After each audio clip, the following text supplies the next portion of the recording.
আমি Neha, welcome back to my new blog. তো আমি আবার এসেছি আরেকটা ভিডিও নিয়ে। তো আমাদের তো এরকম হুটহাট করে বেরোনোই হয়। আজকে একটা মানে বাড়ি থেকে প্ল্যান করিনি যে এই জায়গা যাব ওই জায়গা যাব।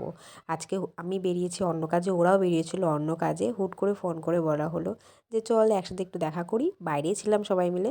তো বাইরেই ছিলাম অন্য অন্য জায়গায়। তো দেখা করলাম, দেখা করে ভাবলাম চল একটা নতুন জায়গায় যাওয়া যাক। আমরা ভাবি যে মানে যেখানে আমরা মানে আশপাশে আমাদের বাড়ির আশপাশে যেগুলো জায়গা আমরা চিনি না, নতুন নতুন ভালো ভালো জায়গা ফোনে দেখি, ফেসবুকে দেখি, সেখানে যাওয়ার খুব আমাদের ইচ্ছা হয়। তো আজকে চলে এসেছিলাম নয়াবাজারের নন্দীধামে। তো আমরা চিনতাম না, তো শুনে শুনে এসেছিলাম। নয়াবাজারে এসে সেখান থেকে শুনে শুনে এসেছিলাম। তো আর এখন তো ফোন আর গুগল তো আছেই, তো এই করে চলে এসেছিলাম। ধামটা খুব সুন্দর। অনেক অনেক মন্দির আছে যে গেলেই মনটা শান্তি হয়ে যায়। আমি আবার এই মন্দিরে এসে এখানে ফিল করলাম যে এখানে মানে মনটা একদম শান্তি হয়ে গেল।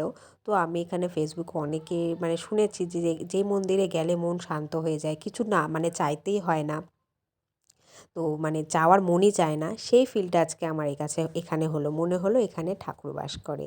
তো এইভাবে আমরা মন্দিরটা ঘুরে ধানের ক্ষেতে আল দিয়ে যাচ্ছি, কারণ রাস্তা হচ্ছিলো যেই দিকে রাস্তাটা মানে দিয়ে আসতে হয় মন্দিরে, তো ভাবলাম ধানের ক্ষেত দিয়েই যাই, কারণ আসার সময় আমরা পড়ে যেতে নিয়েছিলাম ওই জায়গাটায়।